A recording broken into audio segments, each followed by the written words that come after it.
I'm with my father. I think I told this story the last time I was here. My father, 88 years old, he's never been ill, still hasn't retired. Not long ago, midnight, we're getting ready to go to bed. We've drilled a new well, got some extra water, got some more acres going. He's all excited. At midnight, we're getting ready to go to bed. My father's eating what he calls his midnight snack. A little bite to eat before you go to bed. Don't have to go to bed hungry. And I'm watching him eat this midnight snack. Guess what he had? An apple, a few graham crackers, and a glass of grapefruit juice. I said, no wonder my father's so healthy. My mom taught us all those good health practices. Taught me when I'm growing up, right? I'm an only child. I've never been ill. Passed the big 5-0 some time ago. My two daughters, 32, 33, never been ill. My grandkids, never been ill. I'm telling you, the legacy lingers on. As I watched my father have this midnight snack, suddenly it occurred to me.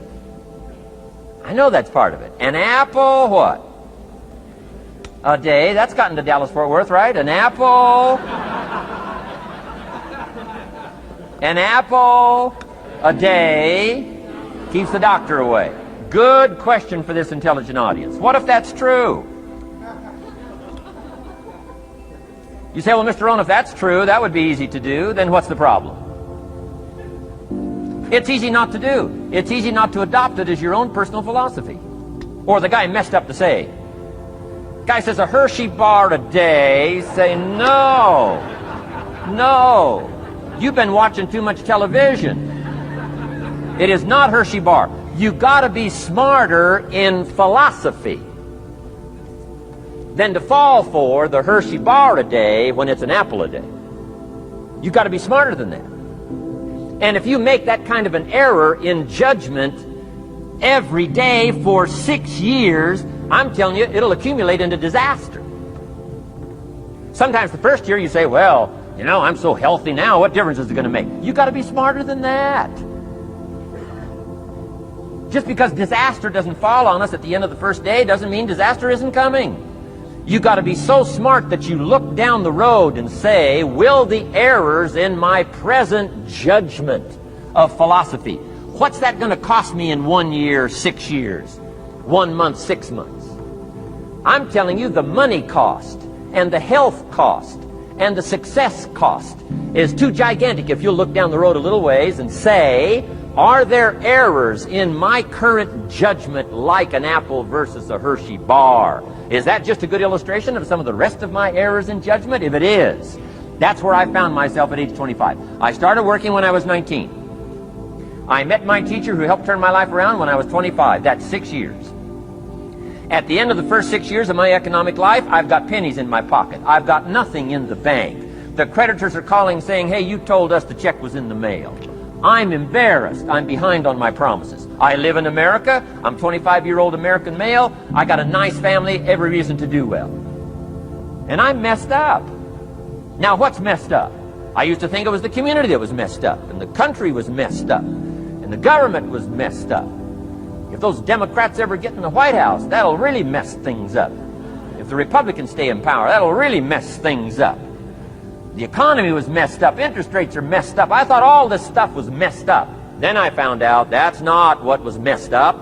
I was criticizing the only thing I had to work with. What was really messed up was my own personal philosophy. My own errors in judgment in my own personal philosophy brought me in 6 years to pennies in my pocket, nothing in the bank, and trying to explain why I wasn't doing well living in America, 25-year-old American male, got a family, every reason to do well.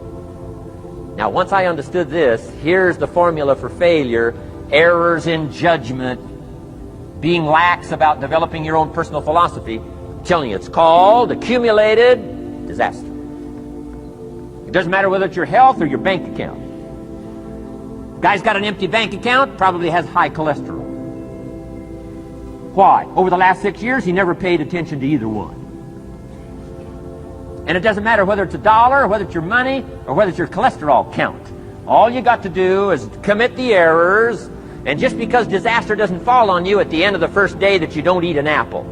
You say, well, I didn't eat an apple today, and tonight I'm not ill. Well, you got to be brighter than that. Someday you got to leave first grade. The reason we make those first grade desks so small so they won't fit at age 25. I mean, right? You don't belong here anymore. Come on. Now let me give you the secret to success. The formula for failure: a few errors in judgment repeated every day for 1 month starts the weakness, starts the disaster process. You can imagine what happens in 6 years. Now here's the formula for success. A few simple disciplines practiced every day. And you've started a whole new process called a whole new life. A few simple disciplines practiced every day. And if you decide today to go for the apple instead of the Hershey bar, I'm telling you, you have begun the process of turning your life around. And if you keep up that process, not only with your health habits, but with your money habits and with your communication habits, with your sales habits and management habits and every other habit that you've got, if you'll start that process, eliminate the errors and replace it with disciplines practiced, I'm telling you, you can start this process of life change immediately. After today, you don't ever have to be the same again. Only by choice. You don't have to walk out of here the same as you walked in today. Only by choice. You can start a whole new process. And you say, well, Mr. Rohn, is it that simple? Yes, it's that simple. Where else would you start but with an apple? You don't have to start with something staggering. What if you should be walking around the block for your good health and you don't? What'll that do in 6 years? I'm telling you, the word is disaster. You could and you should and you don't. Here's an even stronger word. You won't. I mean, don't might mean you're careless. Won't probably means you're stubborn. And either one's called disaster. Could, should, don't. I'm telling you, that's why at the end of 6 years, I found myself with pennies in my pocket, nothing in the bank, creditors calling. Could, should, won't. Could, should, don't is called disaster. Now, how do you change all that? The next 6 years, I got rich. The next 6 years, I became a millionaire. By the time I'm 31, I'm a millionaire. How about that? You say, well, Mr. Rohn, what happened? Well, strangely enough, during that second 6 years of my economic life, the government was about the same. I'm telling you, taxes were about the same. My negative relatives were the same. I'm telling you, the economy was about the same, and prices were about the same, and everything else was about the same. Circumstances were about the same. Then how come I got rich? How come I totally changed my life? I was not the same. Somebody says, well, what did you go to work on to do all that? I started with my philosophy. I started amending my errors by doing some better thinking, changing my mind, coming up with ideas that I didn't have before I met my teacher. And once that whole process started for me, I'm telling you, I changed my whole life. Within a 6 year period, I was never the same. And I've kept up that process all these years. One of the reasons why I'm here is to continue my craft. I don't want the day to come someday somebody says, you should have heard Jim Rohn 10 years ago when he was really terrific. Guess what I want people to say? I heard him 10 years ago, but you should hear him now. I'm telling you, the man works on his craft. I'm telling you, the man's done some extra reading. I'm telling you, the man doesn't miss a trick. I'm telling you, he's worked hard on himself. That's why he's able to deliver like he does. The same thing can happen for you as a teenager. It can happen to you as a mother, as a father, as a business person, as a salesperson, running a business. Doesn't matter. Management, wherever you find yourself. This is the process called personal change. And what I say to start with is, start with your own philosophy. Your philosophy is going to determine whether or not you go for the disciplines or continue the errors that's called potential disaster. And everybody has it within their power. Well, it was so happy for me to find out at age 25, Mr. Schultz said, Mr. Rohn, you don't have to change countries.